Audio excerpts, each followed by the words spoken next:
பக்த ருக்மாங்கதன். மன்னர் ஒருவர் உத்தமமான முனிவர்களிடமிருந்து நல்லதை தெரிந்து கொண்டார். தெரிந்து கொண்ட நல்லதை கடைப்பிடித்தார். அதனால் மனக்கலக்கமுற்ற யமன் அழகி ஒருத்தி மூலம் மன்னருக்கு பெரும் தீங்கு விளைவித்தான். ஆனால் மன்னர் நல்லதிலிருந்து விலகவில்லை. தன் உயிரையே இழக்க துணிந்தார். அந்த மன்னர்தான் பக்த ருக்மாங்கதன். உலகத்தில் உள்ள இருளையெல்லாம் ஓட்டி ஒளி கொடுக்கும் சூரியனுடைய குலத்தில் வந்த ரிஷபத்வஜன் செய்த தவபலனும் தர்ம பலனும் இணைந்து ரிஷபத்வஜனுக்கு மகனாக பிறந்தது. அந்த குழந்தைதான் ருக்மாங்கதன். ருக்மாங்கதன் மறந்து கூட அடுத்தவர்களுக்கு தீங்கு நினைக்காதவன். தர்மத்தின் வழியில் நடப்பது அவனது அன்றாட வாடிக்கை. ரிஷபத்வஜனுக்குப் பிறகு விதிசை நகர மன்னனாக ராஜ்ய பட்டாபிஷேகம் தனக்கு நடந்தபோது அப்போதும் பதவியின் காரணமான அகங்காரம் இல்லாதிருந்தான். தான் அரசன், குடிமக்கள் தன் கீழ் உள்ளவர்கள் என்று நினைக்காமல் குடிமக்களை தன் சொந்த குழந்தைகளைப் போலவே நினைத்து அரசாண்டான். ருக்மாங்கதன் மனைவி சந்தியாவள்ளி மிகுந்த அழகி, கற்புக்கரசி. அவள் கால்பட்ட இடம் செழிக்குமே தவிர கருகாது. இனிமையாக பேசுபவள். சிறு குறை கூட சொல்ல முடியாதபடி ருக்மாங்கதனுக்கு தகுந்த மனைவியாக திகழ்ந்தாள். தம்பதிகள் சந்தோஷமாக வாழ்ந்து கொண்டிருந்தார்கள். அவர்களிடம் கலையாத கல்வி, குறையாத வயது, ஊர் கபடுவாராத நட்பு, கன்றாத வளமை, குன்றாத இளமை, வியாதி இல்லாத உடல், சலியாத மனது, ஒருவருக்கு ஒருவர் மிகுந்த அன்பு, தாழாத கீர்த்தி, மாறாத வார்த்தை, தடைகள் இல்லாத கொடை, தொலையாத நிதி, செங்கோல், துன்பமில்லாத வாழ்வு, தெய்வ பக்தி என்று சொல்லப்படும் 15 விதமான பேறுகளும் இருந்தன. பிள்ளை செல்வமும் இந்த 15ம் சேர்த்துத்தான் கல்யாண வீடுகளில் 16ம் பெற்று பெரும் வாழ்வு வாழ்க என்று வாழ்த்தப்படுகிறது. இந்த உண்மை புரியாமல் ஒன்னு போதும் 16 உங்க காலத்தோட என்று சொல்லி வாழ்த்தியவரை கேலி பேசுவது இப்போது சர்வசாதாரணமாகிவிட்டது. 16 பேறுகளுக்கும் 16 பேறுகளுக்கும் வித்தியாசம் தெரியாமல் போய்விட்டது. ருக்மாங்கதனுக்கும் சந்தியாவள்ளிக்கும் மழலை செல்வத்தைத் தவிர மீதி 15 விதமான பேறுகளும் இருந்தன. நல்லவர்களான அந்த தம்பதிகள் வருத்தப்படலாமா? அவர்கள் செய்த தர்மம் தூண்டியதைப் போல ஒருநாள் வசிஷ்டர், பராசரர், பிருகு முதலான முனிவர்கள் கூட்டமாக ருக்மாங்கதன் நகரத்திற்கு வந்தார்கள். அவர்களை பார்த்தவுடன் ருக்மாங்கதன், காடு சென்று யோகியாகி கை குவித்து நின்ற பொடிக்கு கண்ணோடு கலப்பதற்காகவே தவம் செய்யும் முனிவர்கள் இன்று எனக்கு அருள் புரிவதற்காகவே இங்கு வந்திருக்கிறார்கள் என்று எண்ணி அவர்களுக்கு சகல உபசாரங்களையும் செய்து உயர்ந்த ஆசனங்களில் அவர்களை உட்கார வைத்தான். நாம் செய்யக்கூடிய நல்ல செயல்கள்தான் இப்படிப்பட்ட உத்தமமானவர்களை நம் வீட்டிற்கு வரவழைக்கும். அத்துடன் அவர்கள் மூலம் நாம் வாழ்க்கையில் உயர்வதற்கான வழிமுறைகளையும் உபதேசம் செய்யும். இதை உணர்ந்து நல்லவைகளை செய்ய வேண்டியது நமது பொறுப்பு. நம் ஞான நூல்கள் அனைத்துமே இதைத்தான் சொல்கின்றன. எப்போதுமே தர்மத்தை விட்டு விலகாத ருக்மாங்கதன் தன் இருப்பிடம் தேடி வந்த முனிவர்களை வணங்கி, முனிவர்களே, நீங்கள் எல்லோரும் இங்கு வந்தது எனக்கு மிகுந்த மகிழ்ச்சியை அளிக்கிறது. உண்மையிலேயே என் நாட்டு மக்களும் நானும் புண்ணியம் செய்திருக்க வேண்டும். அதனால்தான் நீங்கள் வந்திருக்கிறீர்கள். என் வேண்டுகோள் ஒன்று இருக்கிறது. நீங்கள் அனுமதி கொடுத்தால் சொல்வேன் என்று பணிவோடு சொன்னான். ருக்மாங்கதனின் பணிவு முனிவர்களை கவர்ந்தது. சொல் என்று தூண்டினார்கள். ருக்மாங்கதன் தன் வேண்டுகோளை சொன்னான். அது முனிவர்களை ஆச்சரியத்திலும் ஆழ்த்தியது, திகைப்பிலும். முனிவர்களே, என் தேசத்து மக்கள் யாரும் ஸ்வர்க்கத்திற்கோ நரகத்திற்கோ போகக்கூடாது. மறுபடியும் பிறப்பு இறப்பு என்பதை கொடுக்காத இறைவனுடைய பாத கமலங்களை அடைய வேண்டும். பாத கமலங்கள் மீங்கிய சர்வ மங்களங்களையும் அடைய வேண்டும். அதற்குண்டான ஒரு விரதத்தை சொல்லியருள வேண்டும். இதுதான் ருக்மாங்கதனின் வேண்டுகோள். முனிவர்கள் ஆச்சரியப்பட்டார்கள். என்ன உத்தமமான மன்னன் இவன்! குழந்தை இல்லாத இவன் தனக்கு குழந்தை வேண்டும் என்று கேட்கவில்லையே. தன் நலத்தை விட்டு தன் தேசத்து மக்கள் நன்றாக இருக்க வேண்டும், பிறப்பு இறப்பு இல்லாத முக்தி நிலையை அடைய வேண்டும் என்று விரும்பும் இவனைப் போன்ற மன்னனை பார்ப்பது அரிது என்று நினைத்தார்கள். மன்னன் சொன்னதோடு அவன் சொல்லாத குறையையும் தீர்க்க தீர்மானித்தார்கள். மன்னா, உன் வேண்டுகோளை நிறைவேற்றக்கூடிய விரதம் ஒன்று உள்ளது. அது ஏகாதசி. ஏகாதசி விரதத்தை ஏதாவது ஒரு காரணத்தால் செய்தாலும் பலன் தரும். பாவமெல்லாம் தீரும். எல்லா புண்ணிய நதிகளிலும் நீராடிய புண்ணியம் ஏகாதசி விரதத்தால் கிடைக்கும். வளம் பெருகும், வறுமை வராது, வியாதிகள் தீரும் என்று சொன்னார்கள். அத்துடன் ஈகாதசி விரதத்தை எப்படி செய்ய வேண்டும் என்றும் சொல்லிவிட்டு மன்னனை ஆசிர்வதித்து அரண்மனையிலிருந்து கிளம்பினார்கள். ஏகாதசிக்கு முதல் நாளான தசமியன்று ஒரு வேளைதான் உண்ண வேண்டும். ஏகாதசியன்று உபவாசம் இருக்க வேண்டும். உண்ணாமல் மட்டும் உபவாசமாகாது. உப என்றால் சமீபமாக என்று பொருள். தெய்வத்தை நெருங்கி இருப்பதே உபவாசம். ஆன்மீக நூல்களை படிப்பதும் அவைகளை கேட்பதும் உபவாசத்தின் முக்கியமான அங்கமாகும். உண்ணாமல் இருக்க முடியாதவர்கள் பழம் பால் சாப்பிடலாம். இரவு தூங்கக்கூடாது. மறுநாளான துவாதசி என்று பூஜை முடித்து ஏழைகளுக்கு அன்னமிட வேண்டும். துவாதசி என்றும் உபவாசமிருந்து திரையோதசி என்று பூஜை முடிப்பதும் உண்டு. முனிவர்கள் தன்மீது கருணை கொண்டு சொன்ன ஏகாதசி விரதத்தை கடைபிடிப்பதென்று தீர்மானித்தான் ருக்மாங்கதன். தானும் தன் மனைவியும் மட்டுமல்ல, தன் நகரத்து மக்கள் எல்லோருமே ஏகாதசி விரதத்தை கடைபிடிக்க வேண்டும் என்று நினைத்தான். உடனே பறையடிப்பவர்களை அழைத்து, நம் நாட்டு மக்களில் 8 வயது முதல் 80 வயது வரை உள்ளவர்கள் ஏகாதசி விரதம் இருக்க வேண்டும், இதை பறையடித்து விவரமாக சொல்லவிடுங்கள் என்று உத்தரவிட்டான். சொல்லப்பட்டது. நகரெங்கும் பறையடித்த மன்னனின் உத்தரவை, என்னடா ராஜா இவன், ச்ச என்று யாரும் நினைக்கவில்லை. மாறாக, இவன் அல்லவா மன்னன், நமக்காக முனிவர்களிடம் நல்லதைக் கேட்டு நம்மை நல்லது செய்யும்படி தூண்டவும் தூண்டுகின்றானே, மன்னன் நன்றாக இருக்க வேண்டும் என்றுதான் நினைத்தார்கள். ருக்மாங்கதன் கட்டளைப்படியே 8 வயது முதல் 80 வயது வரை உள்ளவர்கள் அனைவரும் ஏகாதசி விரதத்தை முறையோடு கடைபிடித்தார்கள். எல்லா மங்களங்களையும் அடைந்து முடிவில் வைகுண்டத்தையும் அடைந்தார்கள். நல்லதே நினைத்து நல்லதே செய்யும் மன்னன் ருக்மாங்கதனின் மனைவியான சந்தியாவள்ளிக்கு மணிவயிறு வாய்த்தது.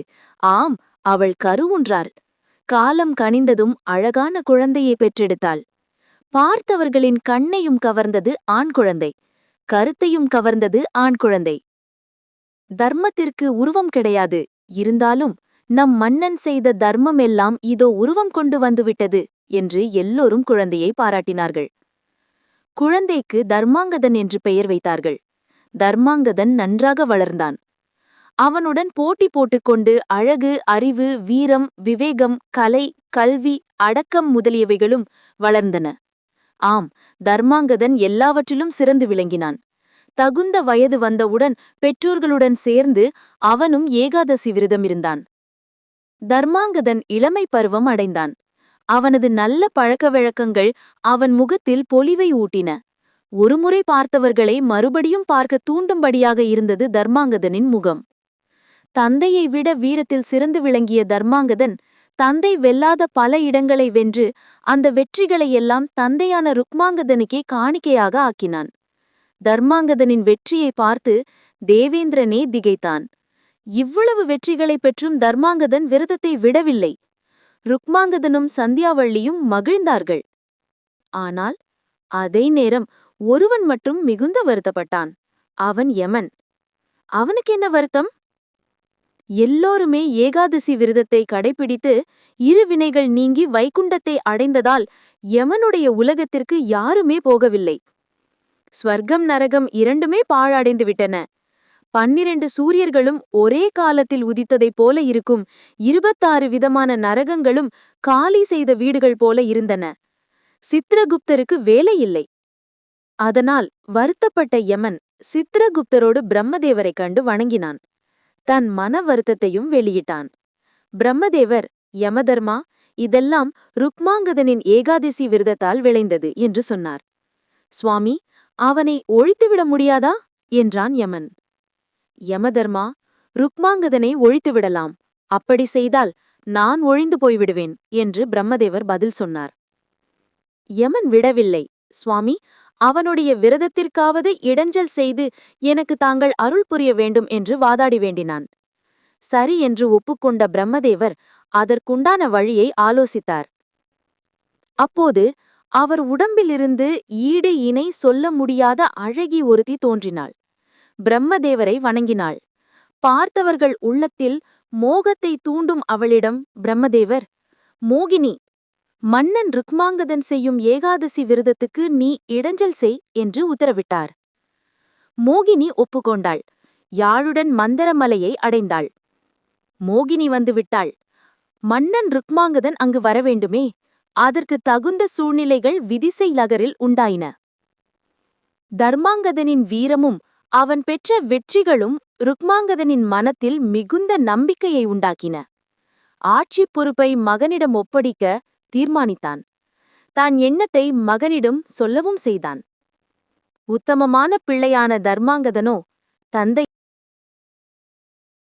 உத்தமமான பிள்ளையான தர்மாங்கதனோ தந்தையே, தலையிருக்க வாலாடலாமா? என்னால் முடியாது என்று சொல்லி ஆட்சிப் பொறுப்பை ஏற்க மறுத்தான். தர்மாங்கதா, என்னைவிட நீ வீரன்.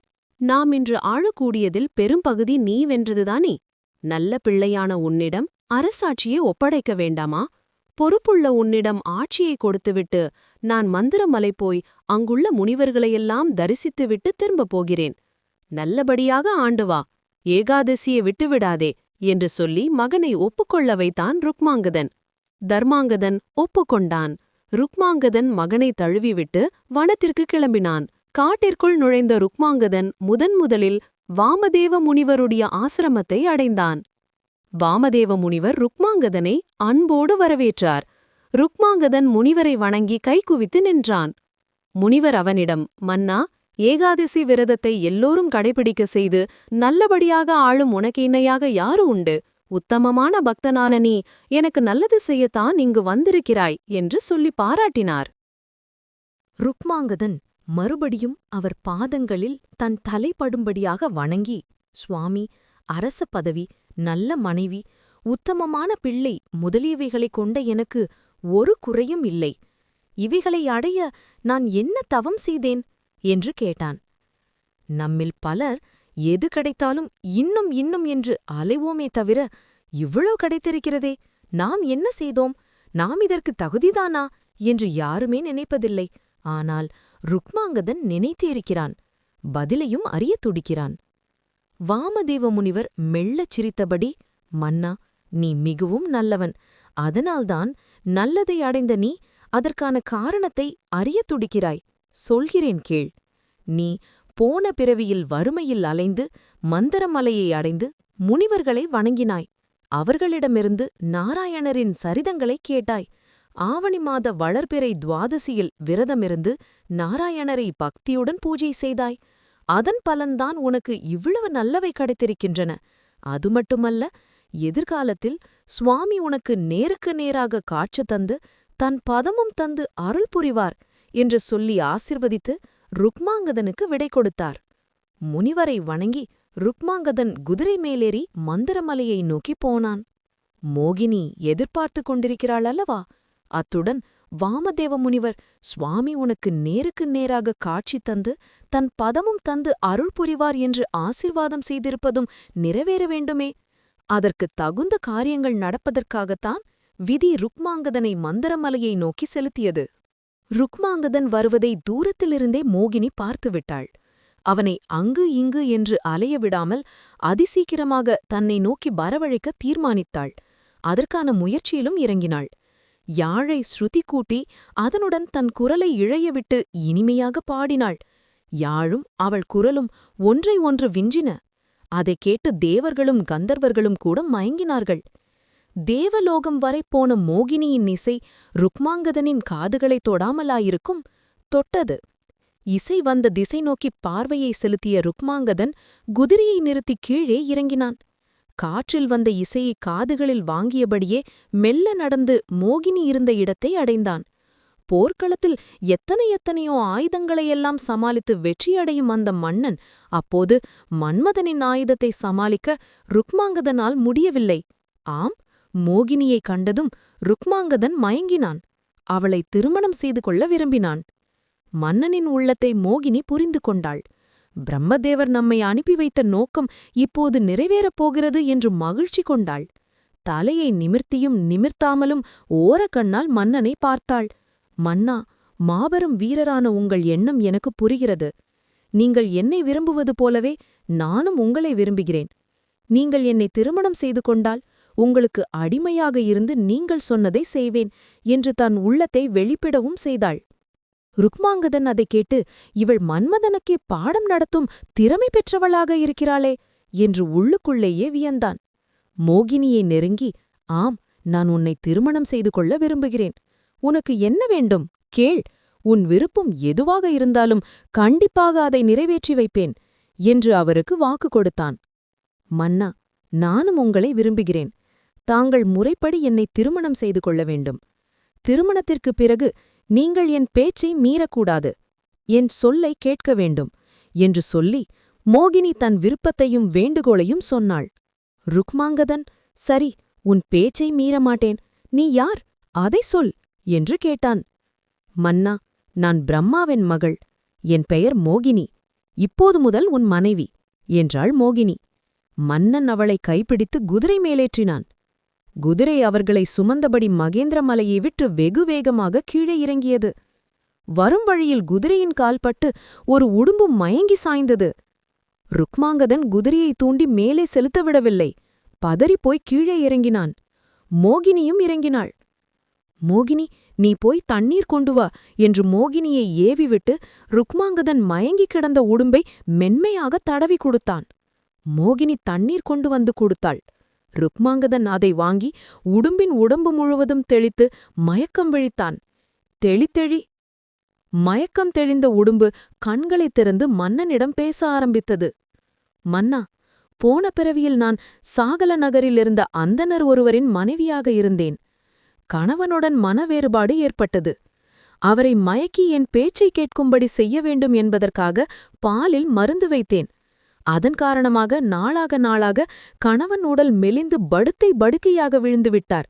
அப்போது அவர் கெஞ்சி கேட்டதனால் போனால் போகட்டும் என்று மாற்று மருந்து கொடுத்தேன். அதனால் யமன் இப்படி உடும்பாக பிறக்கும்படி சாபம் கொடுத்தான். நீ உன்னுடைய ஏகாதிசி விரதப் பலனை எனக்கு அளித்தால் நான் இந்த இழிந்த பிறவியிலிருந்து சாப விமோச்சனம் பெறுவேன். செய்வாயா? உடும்பு தன் கதையை சொன்னதுடன் சாப விமோச்சனமும் வேண்டியது. ருக்மாங்கதன் அதன் வேண்டுகோளுக்கு இணங்கி ஏகாதிசி விரதப் பலனை அளித்து அதற்கு சாப விமோச்சனம் அளித்தான். அதன் பிறகு ருக்மாங்கதன் மறுபடியும் மோகினியுடன் குதிரை மேலேறி அரண்மனையை அடைந்தான். தர்மாங்கதன் அவர்களைப் பார்த்து, தனியாக காட்டிற்கு போன தகப்பனார் இப்படி ஒரு பெண்ணுடன் வருகிறாரே என்று நினைக்கவில்லை. மோகினியை தன் சிற்றன்னையாகவே ஏற்றுப் பணிந்து ஊர்வலமாக அழித்துப் போய் ருக்மாங்கதனையும் மோகினியும் சிம்மாசனத்தில் உட்கார வைத்தான். அவன் தாயான சந்தியாவளியும் கணவன் மீது கோபம் படவில்லை. மோகினியை தன் சகோதரியாகவே ஏற்றும் மகிழ்ந்தாள். சிம்மாசனத்தில் உட்கார்ந்ததும் மோகினி, மன்னா, ஒரு வேண்டுகோள், தாங்கள் மறுக்கக்கூடாது என்று வேண்டினாள். சரி, சொல், மறுக்க மாட்டேன் என்றான் ருக்மாங்கதன். மன்னா, அரசாளும் பொறுப்பு முழுவதையும் பிள்ளையிடம் கொடுத்து விடுங்கள். தர்மாங்கதனே ஆளட்டும். தாங்கள் என்னை விட்டு பிரியவே கூடாது. அரசியான சந்தியாவளி என்னிடம் கொஞ்சம் கூட கோபம் படக்கூடாது. கற்புக்கரசி அவள் என்மேல் கோபம் பட்டால் நான் எரிந்து போய்விடுவேன். அதனால் அரசி என்மேல் கோபமே கொள்ளக்கூடாது. மோகினி தன் வேண்டுகோளை சொல்லி முடித்தாள். அவ்வளவும் ஒப்புக்கொள்ளப்பட்டன. தர்மாங்கதன் நல்லபடியாக அரசாண்டான். மோகினி சொன்னபடி ருக்மாங்கதன் அவளை பிரியவே இல்லை. ஏகாதசி விரதத்தைத் தவிர மீதி எல்லாவற்றையும் கைவிட்டான். மோகினியுடன் இருந்த ருக்மாங்கதனுக்கு காலம் போனதே தெரியவில்லை. நாட்கள் வாரங்களாகி மாதங்களாகி வருடங்களாகவும் ஆகிவிட்டன. 8 வருடங்கள் ஓடிப்போய்விட்டன. தந்தை இப்படியிருக்கும்போது தர்மாங்கதன் ஒரு சமயம் மலையை நோக்கிப் போனான். அங்கு வித்யதரர்களுடன் போரிடும்படி நேர்ந்தது. வருணன் உட்பட அனைவரும் தர்மாங்கதனிடம் தோற்றுப்போனார்கள். வருணன் தர்மாங்கதனின் வீரத்தை மெச்சி தன் மகளான புஷ்கர நங்கையை தர்மாங்கதனுக்கு திருமணம் செய்து கொடுத்தான். வெற்றித் திருமகளையும் உத்தமமான மருமகளையும் அழைத்துக் கொண்டு அரண்மனை திரும்பிய மகனைக் கண்டு ருக்மாங்கதனும் சந்தியாவளியும் மகிழ்ந்தார்கள். அரச முறைப்படி கோலாகலமாக மறுபடியும் திருமணம் நடந்தது. தர்மாங்கதன் கல்யாணம் முடிந்தவுடன் பெற்றோர்களை வணங்கி வாழ்த்து பெற்றான். அதுவரை தனி ஆளாக ஆண்டு வந்த தர்மாங்கதன் அதன் பிறகு தம்பதி சமேதராக ஆட்சி செலுத்தினான். ருக்மாங்கதன் வழக்கப்படி மோகினியுடன் இருந்தான். ஒருநாள் ருக்மாங்கதன் மோகினியுடன் தந்தக்கட்டிலில் உட்கார்ந்திருந்தான். மோகினி வாசனை கலவை சேர்ந்த வெற்றிலையை ருக்மாங்கதனிடம் கொடுத்தாள். ருக்மாங்கதன் அதை கையில் வாங்கினான். அப்போது டும் டும் டும் டும், இதனால் சகலமானவர்களுக்கும் அறிவிக்கப்படுகிறது என்று ஏகாதிசி அறிவிப்பு பறை சத்தம் கேட்டது. பறை ஒலி காதல் விழுந்ததும் ருக்மாங்கதன் பளிச்சென்று கட்டிலை விட்டு கீழே இறங்கினான். கையில் வைத்திருந்த வெற்றிலையை கீழே வீசினான். வாசனையுடன் சேர்த்து தான் கொடுத்த தாம்பூலம் தரையில் தஞ்சமடைந்ததைக் கண்ட மோகினி கோபம் கொண்டாள். தான் வந்த காரியத்தை முடிக்க இதுதான் நல்ல சமயம் என்று தீர்மானித்தாள். அதற்கான கோபத்தை முகத்தில் காட்டினாள். குரலிலோ இனிமையைக் கூட்டினாள். மன்னா, அவ்வப்போது நீங்கள் இப்படி ஏகாதசி விரதம் என்று 3 நாட்கள் பட்டினி கிடப்பது எனக்கு கொஞ்சம் கூட பிடிக்கவில்லை. வர வர உங்கள் உடம்பு இழைத்துப் போய்விட்டது. என் பேச்சைக் கேளுங்கள். மந்தரமலையில் என்னை கைப்பிடித்தபோது நீ என்ன சொன்னாலும் மீறமாட்டேன் என்று வாக்குறுதி தந்தீர்கள் அல்லவா? இப்படி பட்டினி கிடக்காதீர்கள். விரதத்தை கைவிடுங்கள். உணவு உண்ணுங்கள் என்று வாதாடினாள். மோகினி சொன்னதை ருக்மாங்கதன் காதிலேயே போட்டுக்கொள்ளவில்லை. மறுத்துவிட்டான். மோகினியும் விடவில்லை. மன்னா, கருவுற்ற பெண்கள், குழந்தைகள், கிழவர்கள், காவலர்கள் முதலியவர்கள் எல்லாம் ஏகாதசி அன்று உணவு உண்ணலாம் என்று வேதம் சொல்லியிருப்பதாக கௌதம முனிவர் எனக்கு சொன்னார். அதனால் நான் சொல்வதை மீறாமல் உணவு உண்ணுங்கள் என்று மறுபடியும் வாதாடினாள். ருக்மாங்கதன் உறுதியாக மறுத்ததோடு, இப்படி என்னை வற்புறுத்தும் உங்களுக்கு மீளாத நரகம்தான் கிடைக்கும். இதை விட்டு வேறு எதை வேண்டுமானாலும் கேளுங்கள். தருகிறேன். என் உயிரையே கேட்டாலும் சரி, தருகிறேன் என்று சொன்னான். மோகினிக்கு சீற்றம் தாங்கவில்லை. சத்தியத்தை மீறும் அசத்தியனான உங்கள் பக்கத்தில் இருப்பதே பாவம் என்று சொல்லிவிட்டு நடந்தே வெளியில் கிளம்பிவிட்டாள். எதிரில் குதிரை மேலேறி வந்து கொண்டிருந்த பர்மாங்கதன் மோகினியை பார்த்தான். உடனே குதிரையை விட்டு கீழே இறங்கி அவளை வணங்கி, அம்மா, உங்கள் கண்கள் சிவந்திருக்கின்றன, முகத்தில் கோபம் வேறு. நீங்கள் வியர்க்க விறுவிறுக்க இப்படி நடந்து வரும்படி என் தந்தை என்ன தவறு செய்தார்? தயவுசெய்து சொல்லுங்கள் என்று வேண்டினான். அதற்கு மோகினி, தர்மாங்கதா, உன் தந்தை மந்தரமலையில் என்னை கைப்பிடித்தபோது உன் சொல்லை மீறமாட்டேன் என்று வாக்குறுதி தந்திருந்தார். ஆனால் இப்போது மீறிவிட்டார். நான் அவரிடம் ராஜ்யத்தில் பங்கோ ஆபரணங்களோ செல்வமோ கேட்கவில்லை. அவர் மேல் பரிவு கொண்டு அவர் நல்லதற்காக எவ்வளவு சொல்லியும் அவர் கேட்கவில்லை. மறுத்துவிட்டார். அதனால்தான் இப்படி என்று பூசிமெழி சொன்னாள். தர்மாங்கதன், அம்மா, உங்கள் சொல்லை என் தந்தை கேட்பார். அதற்கு வேண்டியதை நான் செய்கிறேன். மனக்கவலையை விட்டு என்னுடன் வாருங்கள் என்று சொல்லி மோகினியையும் அழைத்துக் கொண்டு ருக்மாங்கதனிடம் வந்தான். தந்தையே, இவர்கள் மோகினி ஏன் போகிறார்கள்? எதைக் கேட்டார்கள்? இந்திர உலகமா அல்லது குபேர உலகமா? எதைக் கேட்டாலும் நான் தருகிறேன். ஒருவேளை பிரம்மதேவனுடைய உலகத்தையே கேட்டிருந்தாலும் தவம் செய்தாவது அதையும் பெற்றுத் தருவேன். ஏகாதசி விரதத்தை எல்லோரும் கடைபிடிக்கும்படியாக செய்து யமனுடைய நரக உலகத்தையே இல்லாமல் செய்தவர் நீங்கள். அப்படிப்பட்ட நீங்கள் அசத்தியவான் என்ற பெயரை அடையலாமா? என்ன சொன்னார்? நீங்கள் எதை மறுத்தீர்கள்? சொல்லுங்கள் தந்தையே என்று ருக்மாங்கதனிடம் கேட்டான். பிள்ளையின் வார்த்தைகளை பொறுமையாக கேட்ட ருக்மாங்கதன், மகனே, இவள் எது கேட்டிருந்தாலும் தந்திருப்பேன். இவளோ ஏகாதசி என்று உணவு முன்ன சொல்கிறாள். அதைத்தான் மறுத்தேன் என்று பதில் சொன்னான். தர்மாங்கதனுக்கு என்ன செய்வதென்றே தெரியவில்லை. வெகு வேகமாக அங்கிருந்து தன் தாயான சந்தியாவளி இருக்குமிடம் போய் அவளிடம் விவரங்களைச் சொல்லி, அம்மா, நீங்கள்தான் போய் மோகினியின் கோபத்தை அகற்ற வேண்டும் என்று வேண்டினான். உத்தமமான பிள்ளையைப் பெற்றவளாயிற்றே, அவன் வேண்டுகோளை மறுப்பாளா? மோகினியைத் தேடிப் போனாள். உடனே மோகினியைத் தேடிப் போனாள். மோகினியைக் கண்டு அவளை அன்போடு தழுவி புத்திமதி சொன்னாள். மோகினி, பெண்களுக்குள் உயர்ந்தவள் நீ. மிகுந்த அழகும் கொண்டவள். அத்துடன் பிரம்மதேவன் மகள் என்ற புனிதமும் உனக்கு உண்டு. வேதங்கள், சாஸ்திரங்கள், இதிகாசங்கள், புராணங்கள் முதலியவைகளின் பொருளை உணர்ந்தவளாகவும் இருக்கிறாய். தர்மம் தழைப்பதற்காகவும் எல்லோரும் அழிவிலா பதம் அடைவதற்காகவும் ஏகாதசி விரதம் இருக்கும் கணவனை தெய்வமாகவே நினை. அப்படி நினைத்தால் உன்னை எல்லோரும் அருந்ததியாகவே நினைப்பார்கள். உன் சொல்லை மீறமாட்டேன் என்று மன்னர் சொன்னது உண்மை. அதை விபரீதமாக ஆக்காதே. ஏகாதசி என்று உணவு உண்ண சொல்லி நீ நரகத்தை அடையாதே. என் உயிர் கணவனை நீ என்னிடமிருந்து பிரித்துவிட்டாய் என்பதற்காக நான் உன் பேரில் கொஞ்சம் கூட கோபப்படவில்லை. தவறு செய்யாதே. கணவனுக்கு துரோகியாக இருப்பதோடு தெய்வத்திற்கும் துரோகியாக ஆகாதே. எனக்கு உன்மேல் கோபம் வரவில்லை. நரகம் அல்லவா உனக்கு கிடைக்கும் என்று வேதனைப்படுகிறேன். மோகினி, நல்லது செய்யும் கணவனுக்கு கெடுதல் செய்யாதே. இப்படித்தான் ஒருத்தி நல்ல கணவனுக்கு கெடுதல் செய்து புழுவாக பிறந்தாள். புழு கதையை விரிவாக சொன்னாள். இப்படிப்பட்டவர்கள் கிருமியாய்த்தான் பிறப்பார்கள். அந்த நிலை உனக்கு வேண்டாம். நான் சொல்வதை கேள். நல்லது செய்யும் கணவனை தடுக்காதே. என் மகன் தர்மாங்கதன் உயிரையே வேண்டுமானாலும் தருகிறேன். நீள நெடுகு ஒரு குழந்தைக்கு சொல்வது போல சொல்லி முடித்தாள். ஆனால் கேட்டுக்கொண்டிருந்த மோகினியோ சந்தியாவழி சொன்னதையெல்லாம் விட்டுவிட்டு அவள் கடைசியாக சொன்னதை பிடித்துக்கொண்ட, சரி, உன் மகன் தர்மாங்கதன் தலையை உன் கணவன் விட்டு துண்டிக்க சொல் என்று கேட்டாள் மோகினி. அவ்வளவு நேரம் தான் சொன்னவைகளை ஏற்காமல் கடைசியாக தான் சொன்னதை பிடித்துக்கொண்டு உன் மகன் தலையை கொடு என்று மோகினி கேட்டதும் சந்தியாவழி நடுங்கினாள். இருந்தாலும் ஒரு சில நிமிடங்கள் மனதை திடப்படுத்திக் கொண்டு, நீ சொன்ன வினாடிகளில் அதை செய்வேன் என்று மோகினியிடம் சொல்லிவிட்டு சந்தியாவளி அங்கிருந்து விலகி ருக்மாங்கதனிடம் போனாள். ருக்மாங்கதனிடம், மன்னா, ஏகாதசி அன்று நீங்கள் உணவு உண்ண வேண்டும். இல்லாவிட்டால் நம் பிள்ளை தர்மாங்கதனை வெட்டிக் கொள்ள வேண்டும் என்பதே மோகினியின் வேண்டுகோள். மனிதர்களின் உடம்பு நிலையானது. ஒரு புறாவுக்காக சிபி சக்கரவர்த்தி தன் சதையை பருந்துக்கு தரவில்லையா? தேவர்களுக்காக ததீச்சி முனிவர் தன் முதுகு எலும்பையே கொடுக்கவில்லையா? ஆதலால் அசத்தியம் என்ற பெயர் பெறுவதை விட நாம் பெற்ற மகன் தர்மாங்கதன் உயிரை பலி கொடுப்பதில் தவறில்லை என்று சொன்னாள் சந்தியாவளி.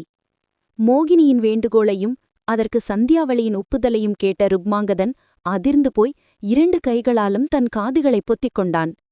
சந்தியாவளி, என்ன பேசுகிறோம் என்று புரிந்துதான் பேசுகிறாயா நீ? குற்றமில்லாத வேதங்களில் கரை கண்ட வேதியர்களை கொல்லும் பாவத்தை விட தான் பெற்ற மகனைக் கொல்வது கொடிய பாவம். இது தர்மமில்லை. வா, இதை நானே பிரம்மனின் மகளுக்கு சொல்கிறேன் என்று சொல்லிவிட்டு ருக்மாங்கதன் சந்தியாவளியுடன் மோகினியிடம் போனான். அவளிடம், மோகினி, நீ பிரம்மன் மகள், தர்மத்தை அடுத்தவர்களுக்கு உபதேசிக்கும் பெருமை கொண்டவள், தூய்மையானவள் என்று தவம் செய்யும் முனிவர்களும் உன்னை துதிக்கிறார்கள். என் மனைவியை விட்டுவிட்டு உன்னையே என் உயிர்த்துணையாக நான் விரும்புவது உனக்கு தெரியாதா? ஏகாதசி என்று உணவு உண்ண சொல்வதையும் தர்மாங்கதன் உயிரை கேட்பதையும் விடு. என் உயிரையே வேண்டுமானாலும் தருகிறேன் என்று அவள் கால்களில் விழுந்தான். கால்களில் விழுந்து கிடக்கும் மன்னனிடம் மோகினி கடுகளவு கூட இரக்கம் கொள்ளவில்லை. சரி, தர்மாங்கதனை வதைக்க வேண்டாம். அதே சமயம் நீங்கள் இல்லாமல் என்னால் இருக்க முடியாது. நீங்கள் உணவு உண்ணுங்கள், விரதத்தை விடுங்கள் என்று தான் பிடித்த பிடியிலேயே நின்றாள். ருக்மாங்கதன் செய்வதறியாது நின்றான். தந்தையின் திகைப்பை நீக்க தர்மாங்கதன் தீர்வு சொன்னான். தந்தையே, அசத்தியன் என்ற பெயர் பெறுவதை விட ஏகாதசியில் உணவு உண்பதை விட என்னை கொல்வதில் பாவமில்லை என்று சொல்லி தலைகுனிந்து உயிர்த்தியாகத்திற்கு தயாராக இருந்தான். ருக்மாங்கதன் தெளிவு பெற்று துணிந்து வாளைக் கையிலெடுத்தான்.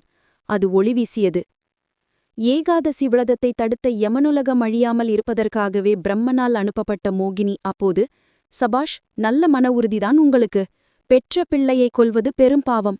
மீளா நரகம்தான் கிடைக்கும். மகனை கொல்லாதே, உணவு உண்ணு என்றாள். நல்ல குணங்கள் எல்லாவற்றிற்கும் இருப்பிடமான சந்தியாவளியும், மன்னா, யமனுலகை காப்பதற்காக அவன் வேண்டுகோளுக்கு இணங்கி பிரம்மதேவனால் படைக்கப்பட்டவள் இவள். பரம்பொருளான நாராயணன் விரதமான ஏகாதசி விரதத்தை அழிப்பதற்காகவே வந்திருக்கும் இவள் பேச்சைக் கேட்காதீர்கள். தர்மாங்கதனை பலி கொடுத்து யமன் தலையில் உங்கள் காலை வைத்து வைகுண்டம் அடையுங்கள் என்று சொன்னாள். அதே சமயம் 2 கரங்களிலும் வஜ்ரமணியால் செய்யப்பட்ட கடையங்கள், மார்பில் ஒளிவீசும் முத்துமாலைகள், காதுகளில் சூரியனைப் போல ஒளிவீசி அசையும் குண்டலங்கள், இத்தனைக்கும் மேல் மலர்ந்த தாமரை போன்ற முகம் முதலிவைகளுடன் தர்மாங்கதன் சிரித்தபடியே, தந்தையே, என்று சொல்லி மணிமுகுடமணிந்த தன் தலையை நீட்டினான். ருக்மாங்கதன் வாளை ஓங்கினான். ஒரு யானை ஆதிமூலமே என்றழைத்தபோது ஓடோடி வந்தவன் இப்போது பொறுப்பானா? எந்த நேரமும் தன்னையே மனதில் நினைத்துக்கொண்டு எல்லோரும் உயர்வை அடைய வேண்டும் என்ற எண்ணத்துடன் மகனையே பலி கொடுக்க துணிந்த ருக்மாங்கதனை கருட வாகனராக வந்த விஷ்ணு தன் சக்கராயுதத்தால் தடுத்தார். அத்துடன் மன்னன் ஓங்கிய வாளை விளக்கவும் விளக்கினார். தங்கள் எதிரில் திருமகளுடன் தோன்றிய கருட வாகனனை எல்லோரும் தரிசித்தார்கள். அழகான சுருண்ட கூந்தல், கருத்த மலைமேல் இருக்கும் சூரியனைப் போன்ற கிரீடம், காதளவு விரிந்து கருணை மழை பொழியும் கண்கள், சூரிய கதிர்கள் அந்தப்புறம் நுழைந்து இந்தப்புறம் வரும்படியான அழகு காதுகள், சங்குச் சக்கரமேந்திய திருக்கரங்கள், முத்துமாலைகளுடன் வைரமயமான ஆபரணங்கள் புரளும் மார்பு, பயப்படாதே என்ற அபயம் கொடுக்கும் இன்னொரு கரம். ஏன் கவலைப்படுகிறாய், இங்கு வா என்று சுட்டிக்காட்டி வரம் கொடுக்கும் மற்றொரு கரம். பிறவி பெருங்கடலை தாண்ட உதவும் திருப்பாதங்கள், அருகிலேயே திருமகள். இப்படிப்பட்ட தோற்றத்துடன் எதிரில் சுவாமி காட்சி கொடுத்தபோது மழை பூத்தூறலாக துவிரியது. பிரம்மதேவர் வந்து வணங்கினார். கடல் ஒலி போல வாத்திய முழக்கம் கேட்டது. கருணை கடலான கடவுளை நேருக்கு நேராக தரிசித்த ருக்மாங்கதன் கண்களில் நீர் வழிய கைகளை கூப்பி ருக், யஜுர், சாம, அதர்வண வேதங்களால் துதித்தான். ருக்மாங்கதா, பிரம்மதேவன் அனுப்பிய மோகினி வந்து ஏராளமாக துன்புறுத்தியும் நல்லதற்காக மகனையே பலி கொடுக்க துணிந்த உனக்கு இணை யாரும் கிடையாது.